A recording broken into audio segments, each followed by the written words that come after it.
예, 이항영의 뉴욕 앤 서울입니다. 어젯밤 뉴욕 증시는 휴장했지만 또 이제 글로벌 증시, 여타 증시들은 움직였고요. 시장은 또 쉬었지만 여러 가지 이야기들은 있습니다. MTN 이항영 전문위원과 함께 글로벌 상황부터 점검하겠습니다. 위원님 어서 오십시오.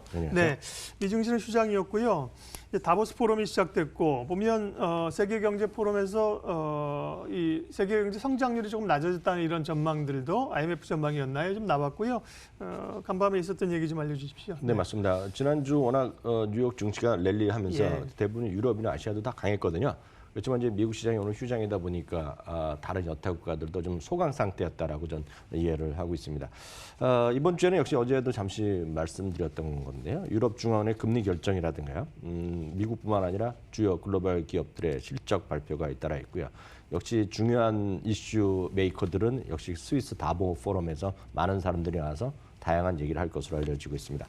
21일부터 24일까지 스위스에서 열리는데요. 전체적인 주제의 가장 큰 타이틀은 이겁니다.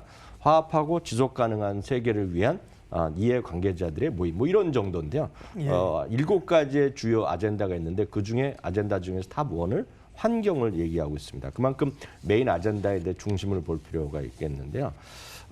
이 그림은 그 다보스 포럼 메인 페이지에서 제가 다 갖고 온 것들입니다. 첫 번째 아젠다에 나왔던 것들. 여기 나오다시피 뭐 플라스틱의 문제도 있겠고요. 뭐 수도, 물에 대한 것도 있겠고요. 지구를 보존해야 된다. 뭐 다양한 이미지 6장으로 모든 것을 설명할 수 있겠는데요.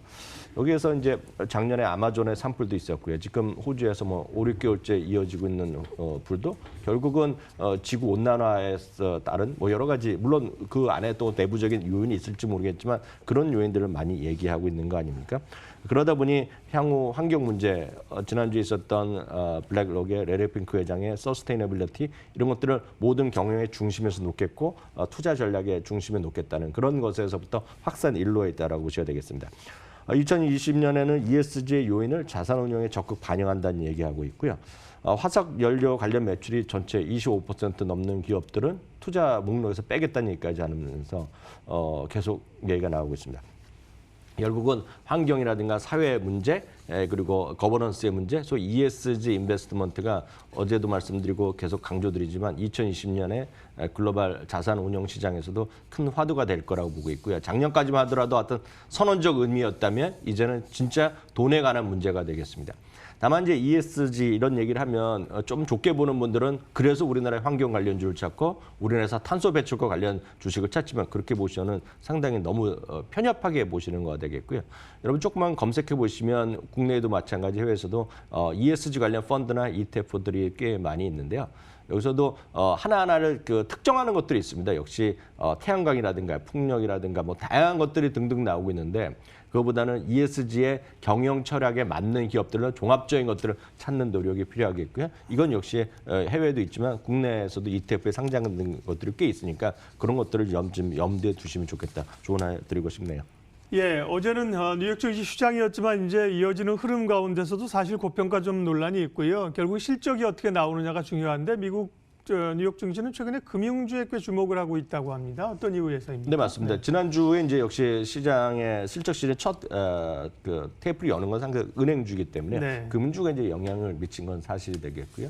특히 금융주라는 것은 너무나 명확하지만 돈의 수요가 늘어나고 그리고 금리가 내려가는 것보다 금리가 올라가는 구간, 최소한 더 이상 내려가지 않을 때 은행주라든가 전체 IB들이 선호가 되는데요. 그런 것들에 따라서 금융주에 대한 비중이 분명히 필요하다는 걸 다시 한번 강조드립니다.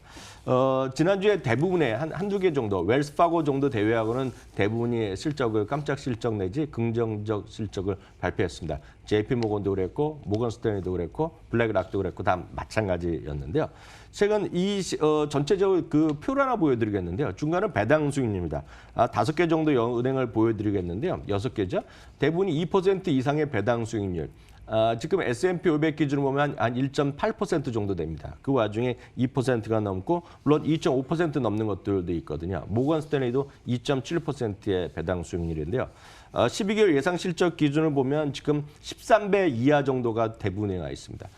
미국의 S&P 500이 18배. 물론 은행 업종이 약간 PR이 시장보다 낮게 형성되는 것은 맞지만 그 와중에 13배, 11배 이하 있는 것도 있고요. 시티그룹 같은 경우는 9.6배거든요. 그렇기 때문에 은행 업종의 저평가 시각이 많이 있고요. 그다음 잠깐 그림 보여드리면 왜 이렇게 은행 업종이 좋으냐? 가장 중요한 것은 역시 여러 가지 요인이 있겠으나 트럼프 대통령의 세금 개혁에 따른 세금 혜택이 은행 업종이 다분히 더 컸다라고 다른 섹터보다요. 그런 관점에서 JP 모건 뱅크 오브 아메리카가 작년과 올해에 이어서 2년 연속 가장 혜택을 많이 본 은행으로 분류되어 있다는 거 참고하시면 되겠습니다. 가장 쉽게 은행 업종에 투자하는 것은 역시 섹터 ETF를 하는 것이 되겠는데요. XLF라는 것이 있는데요. 이것이 역시 좀 사상 최고가 랠리를 갖고 있겠고요. 종목으로 보면 뭐 다양한 종목이 있겠으나 일반적으로 월가에서 탑픽으로 삼는 것은 JP 모건이다라고 상식적으로 이해하시면 되겠습니다. 네. 금융주 최근에 주목하는 얘기랑 실적 얘기하셨고요. 지난주까지 실적 발표된 성적들을 보면 흐름은 어떻습니까? 네, 우리나라도 이제 막 실적 시즌 네. 본격적으로 들어가고 있는데요.